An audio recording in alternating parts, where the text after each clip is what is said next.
Welcome to The Secrets of Success. By following the proven techniques of the guests who appear on this series, you'll learn that even successful people run into detours and failures, and how you can apply their success techniques to change your life. You're now listening to the most unique show on radio, the show dedicated to making you a success. Lisa Geraci Rigoni says we can step out of our comfort zone or remain a prisoner of fear. Which one will you choose? Lisa, thanks for being on the show today.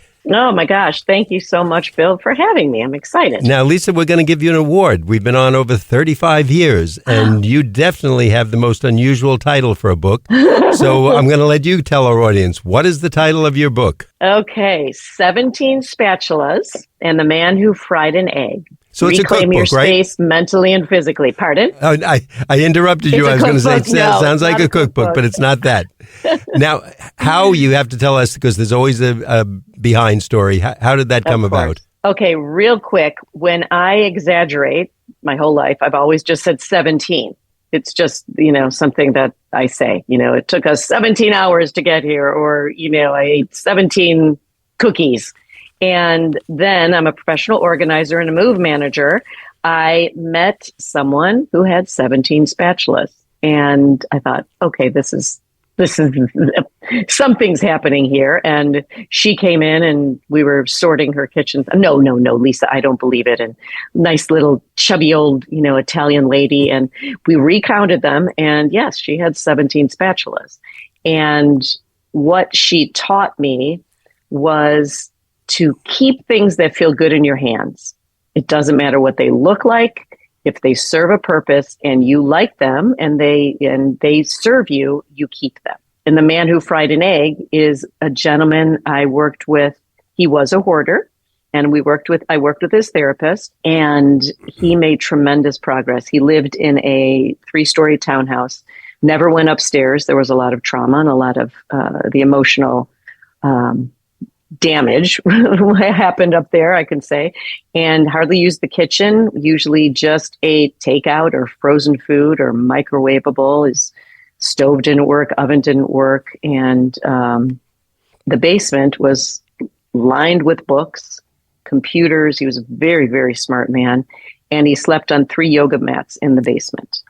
That's really sad, of course, when you hear a story like that. It was, but so proud of him for reaching out and finding somebody to help. And after 8 months, he called me one morning and he was very excited. And I said, have you had too much coffee this morning? Like what's going on? And he said, no, Lisa, I just want you to know I fried an egg in my kitchen for the first time in 8 years. So that's where I got the title. And he made the title of the book, so congratulations on all points. He helped me, from 17 spatulas to a whole house. You can, just by organizing, you can change your whole life. This man changed his whole life. We obviously see physical clutter if we go into a location. And I'm going to use clutter as the nice word because I guess that's stage 1 or an early stage rather than really a mess or a hoarder type thing. But does physical and mental clutter, do they go together? Do they are they teammates, or do you see one with some people, one with the other, and sometimes they are teammates? I think you answered it. Yeah, okay. There's one with some that just has clutter that, the family's they have 7 kids or 17 kids and there's just a lot of stuff. But there's always some sort of mental clutter. Every woman, every parent, every man I talk to, they look at their clutter and they're overwhelmed. And that's what happens when, our mental capacity, the emotional, and you can't focus when there's too much stuff. You can't. You need a, clean surface. And so I always say, reclaim your spouse mentally and physically. And clients gave me that term. They're like, you just didn't help with the physical stuff in my house. Like, you cleared my brain, just getting that done. And it's a lot to do with self-confidence. And you don't think you can do it. But then you start looking at, this I don't want, this I don't want. You feel more confident. Your brain starts feeling lighter and, just your energy changes. I've noticed clients after an hour working with them, they just physically shoulders drop and they just feel better. just taking a step to change, you know. I think you're putting us back in control of our lives to some degree. And I know I certainly feel better, and it sounds funny saying it, I know I should do it, but my desk is a mess. And unless I have something that's going to force me to do it, if I'm doing a Zoom call, etc., then I will start moving things around, or at least I'll put it on the floor, and then I'll say, well, I don't need this, or I could group these 5 things, and this I can throw out. So I will take some steps at that point. And going through your book, and you don't say this, but I'm saying it, it strikes me that organizational skills are very much like a doctor, and in some situations, like you mentioned, this really is a psychology type of application where why is the person keeping this? Is it holding them back? They can't bring in a date or a friend or a business companion to their place, or an engineer or an accountant. You do definitely need certain skills and an analysis that you must perform of the person as to really where it fits in. When you visit someone, is that what you do, or do you just say, we're going to clean this mess, or I'll bring my vacuum? I think I intuitively know. I have ADD, and I think I have, I call it my superpower, because I think I connect with people on a different level. I listen for what they're not saying. And I look for, like, the clutter is a cause. It's, it's not the symptom. It's that's what happened because something is lacking or they're just tired. Like, a lot of my clients just don't have the time or the energy to do it, because I always say, how do you eat an elephant? Right? It's one bite at a time. They look at the whole elephant, the whole house is cluttered. Or the doctor, right, is looking at the whole person, like their energy, their whatever, their high blood pressure. We have to look for the minutia, like what's the cause of it? What we have to kind of tackle that. And sometimes I'm not a therapist. I always say I play one on TV with my clients every once in a while, but it's really, they come up with the answers. They come up with why they've been holding on. And a couple of stories in, 17 Spatulas, people, you don't even know why you're holding on to it.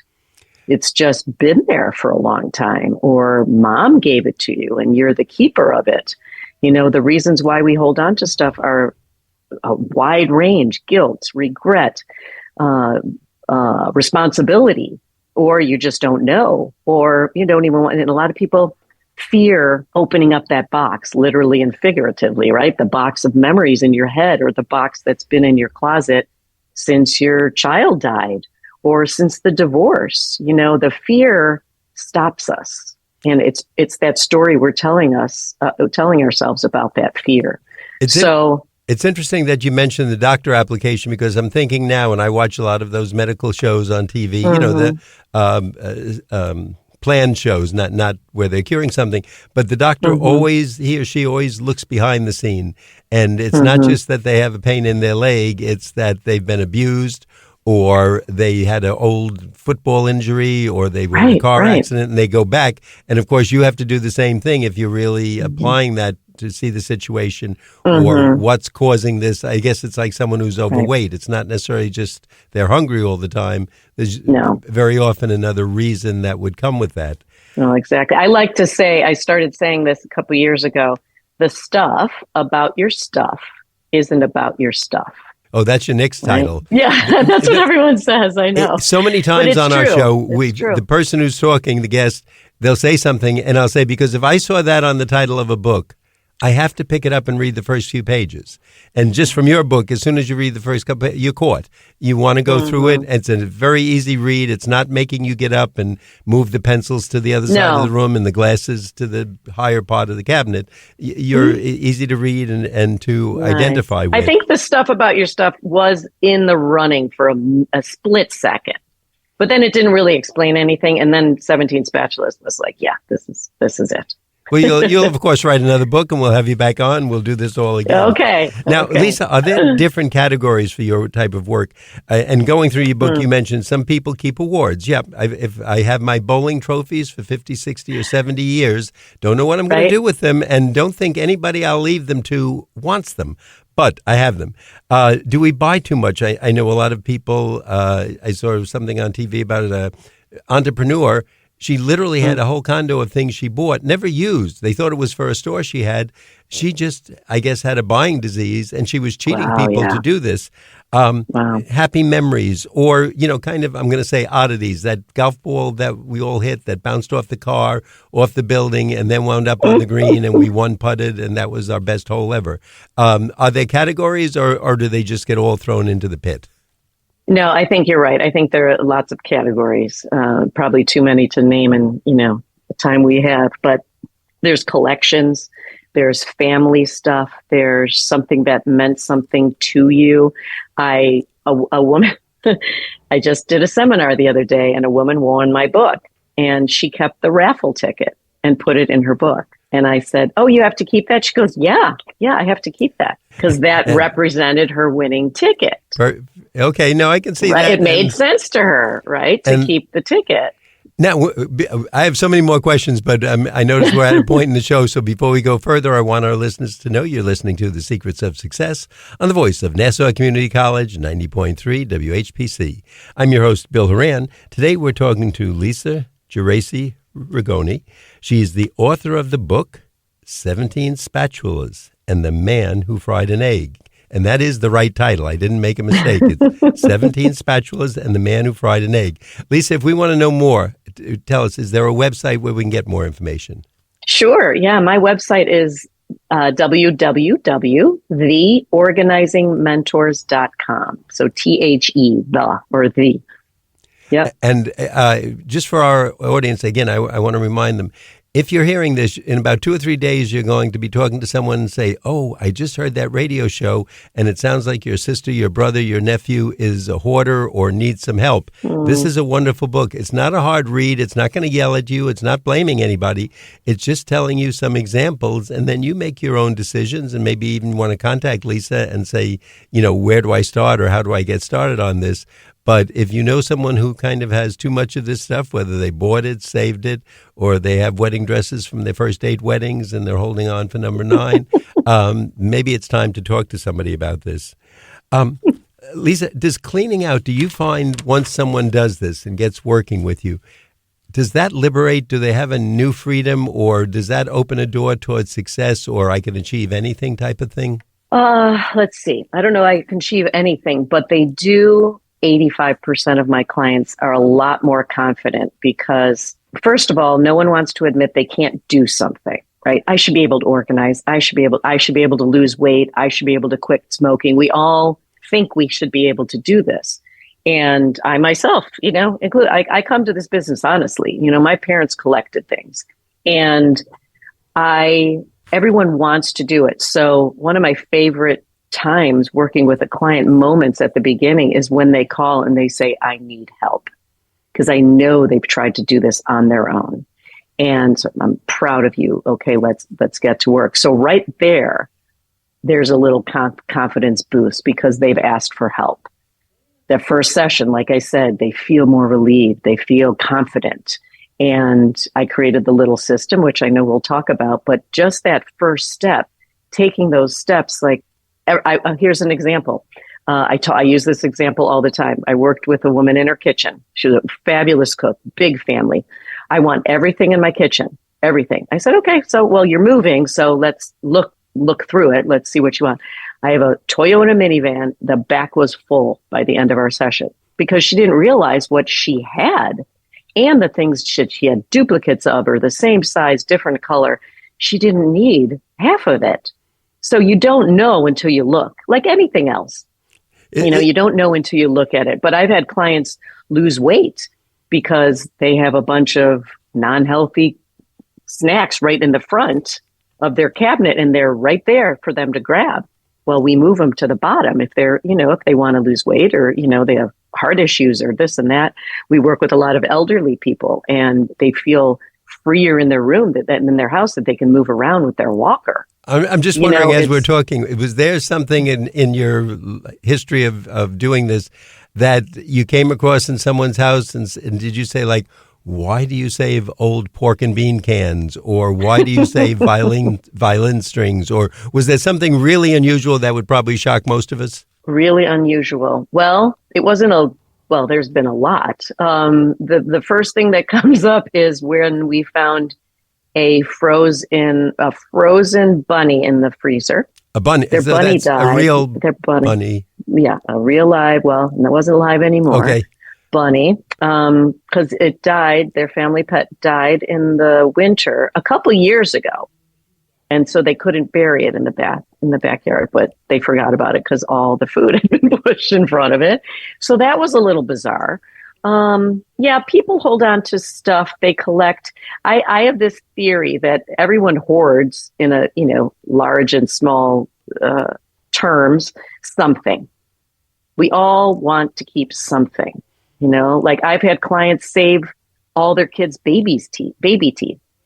And they actually make jewelry out of baby teeth now. It's kind of disgusting, but people you just save stuff. And the older the clients that we work with that are older, that those generations and that their grandparents, you pass down stuff to people. The handmade, table that grandfather planted the tree or great grandfather planted the tree. We cut it down and made a table. It's history. It's it's the familiar. It's their family. So that's what you pass down. So this generation now doesn't want that stuff. They want things that fall apart and you can repurchase. Talking about over purchasing, this world is crazy. It's crazy. Now you have a system called LITL. So first of all, can you tell us what that means and how it came about? Sure. It is. I call it the LITL system. And the name of my business used to be Leave It to Lisa. And like I said before, I have ADD and I love acronyms. So LITL is Leave It to Lisa. So when I realized that, I thought, okay, well, I have to use that somewhere in my business. We help our clients a little. We declutter a little. They feel a little calmer, that sort of thing. And my husband is a Six Sigma black belt, and they do something in manufacturing, and they do something called the Six Sigma black belt, and they do the 5 S's of manufacturing, of organizing. And I looked at it years ago, and I thought, oh, this is great. I can't recite the 5 of them, but it's like standardize, systemize, secure, something like that. And I looked at it, I was like, wow, that's kind of what we do for my business, and I was training people. I was getting a little bigger and I had more organizers. And I thought, I'm going to use LITL and see how I can do that. So the first step, and this is the first step to making any decision in your life. I'll prove it. So the first L is let it go. What are the things you don't want? I spoke at this presentation the other day and I used this example. There was a whole buffet. So when you go up to a buffet, you say, well, it was a breakfast buffet. Well, I don't really want any sausage. I'll have some bacon. So you let go of the sausage. Do I want eggs or do I want pancakes? I think I'll have pancakes. So we start with what we know we don't want. Having a drink, coffee. Do I want cream? Do I want decaf? You let go of things you don't want in your closet.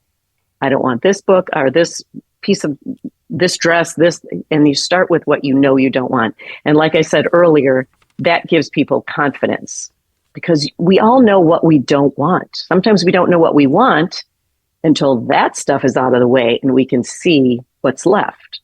The I is intentional. That's when you think, oh, do I want to keep that? The lady yesterday was like, well, I have these pair of pants that I really want to get back into. Okay, then you have to discuss with yourself. It's intentional decisions. You have to intend, you have to ask, do I want it? Am I going to make an effort? And sometimes it's, oh my gosh, grandma gave this to me. What is she going to think if I don't want it? If I don't need it? And that's where that guilt comes in. But would grandma want you to feel guilty and, would be burdened with all that stuff? Probably not. And some people say, oh yeah, my mom definitely wanted me to feel burdened with all of the stuff she left me. And then my next question is, do you want your child or your family to feel burdened, after you pass? Usually everybody says no. And then the T is transform. After you've done those first 2 steps, these are really the 2 outcomes. Transform is you've transformed your space. You transform yourself, right? You're a little more confident. Oh, I can make those decisions. I do know what I want. No, very love true. And that's yeah. the part I love afterward, is just getting myself to do it. And I'm hoping by talking to you today, you're going to inspire me. Lisa, before we go... one step at a time, right? Okay, we've got to start. One bite at a time. Before we go further, once again, I want our audience to know, if you're just tuning in, you're listening to The Secrets of Success on the voice of Nassau Community College, 90.3 WHPC. I'm your host, Bill Horan. Our guest today is Lisa Geraci Rigoni. She's the author of the book, 17 Spatulas and the Man Who Fried an Egg. And Lisa, would you tell us about the website where once we all know somebody, maybe ourselves and in our home, that needs your help, or certainly this book would be either inspirational, helpful, or both. Where can we find out more information? Sure. The book is available on Amazon, or you can go to my website, www.theorganizingmentors.com. And mentors is plural, is it? Mentors is plural, yes. Okay. Yeah. And I'm also on Facebook and, all of the above, Instagram, The Organizing Mentors, all that. And I do tips and tricks and, things like that just to get you motivated. And I have a private Facebook group, too, that I've created. And soon to have an online program. I'm putting it out there, Bill. I'm going to have it by the end of the year. Well, that should be great. With the little system. I think we all need that, like going to a diet club, I want to say, or a gym. We need someone to either remind us, go with us, or get us into that habit.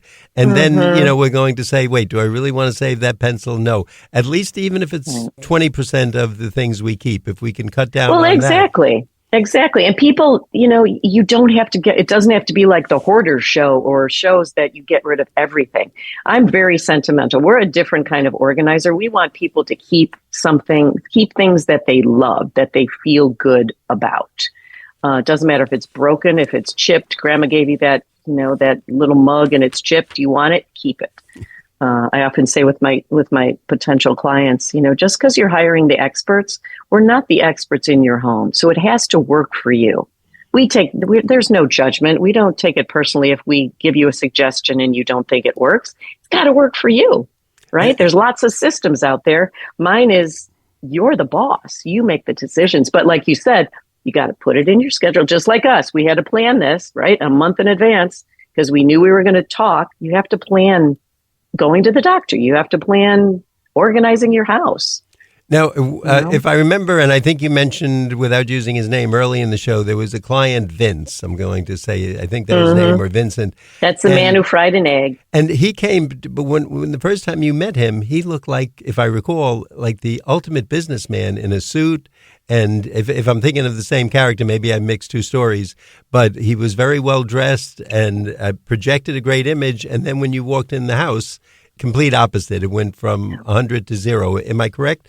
And do you find many people like that? Yeah, we do. There's a lot of people. I don't know if it was Vince, but a lot of people, it's their secret, right? And people are ashamed of their house. And I don't feel it. You shouldn't be ashamed. I mean, you can feel whatever you want. I shouldn't say that, right? But if you want to change, there's people to help you. But I know so many people that on the outside, they look like they have it all together. And that's what you want people to think. Nobody wants to think that your house is a mess or, you don't have a good marriage or, whatever it is.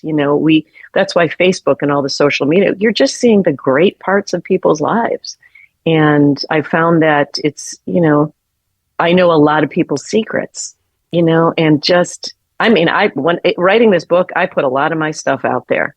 I'm not ashamed of having ADD or all the stories that I shared about myself because it's helping people, our stories help people. So, and that's, again, don't judge a book by its cover, and everybody has a story. And I think you gave me another title to a book just now when you said, I know a lot of people's secrets. And again, if I saw that title in Barnes & Noble, I have to open the book because what kind of secrets do you know? And probably through the clutter, both past lives and the psychological problems that may go with clutter, You probably do come up with a lot of interesting backgrounds, and could probably do them anonymously with Dr. Phil someday and go through about 50 different, seriously, cases, because I guess that's what this leads to. When you're dealing with somebody, where do you start, and what should someone look at if they're dealing with an organizer? Is it a 3-day process, a 2-month, or a 10-year process? Oh, good question. Well, I guess it depends on the person's budget. It depends on their energy, their motivation. I think Vince was the longest client I've worked with on to finish a project, and he was done. We could have gone on, but he was very happy with what we accomplished. I have one of my organizers who's been working with a woman every other week. Oh my gosh, going on probably 5 or 6 years. She comes in, they do a different area. She helps her, they chat, she gets things done. It's not necessarily purging, but it's really just organizing and keeping her, accountable again, like you said. And so it really depends. But as a mentor, right, and why I wrote the book, another reason, I believe everybody can be organized. Even hoarders are organized. And people don't believe me when I say that, but they know where everything is. It's organized chaos, and there's a lot of it sometimes, but pretty much they know where everything is. So everyone has the potential to be organized. We just have to find what works for them. So, 10 years, I don't know. And people ask me all the time, can you guarantee once you've worked with someone that clutter's never going to come back? Nope. Can't guarantee. People lose weight and, it's not going to come back. That's a great example. And as you were talking, I was just thinking, if someone says, well, I don't want to pay why should I have to pay for this? Well, we pay to have our leaves raked and our snow shoveled.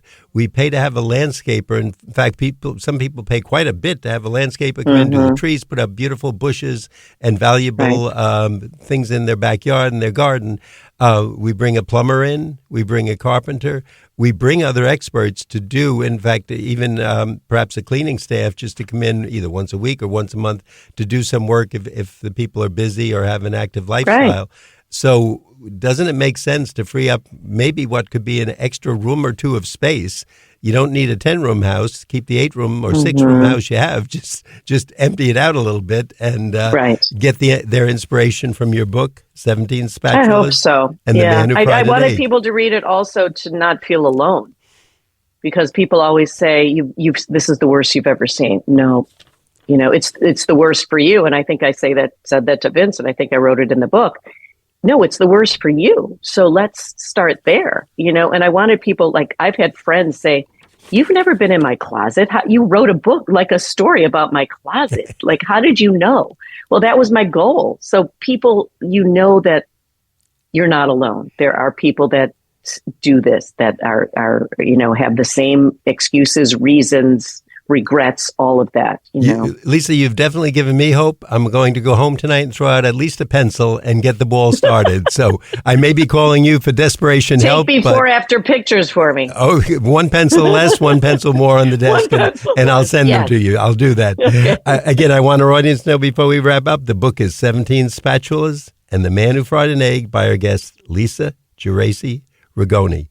Thank you so much, Lisa, for being with us today. Oh, thank you so much, Bill. It was a delight. I'd like our audience to know that you've been listening to The Secrets of Success on the voice of Nassau Community College, 90.3 WHPC. I'm your host, Bill Horan, asking you to please join us again next week at the same time when we will continue our journey to success.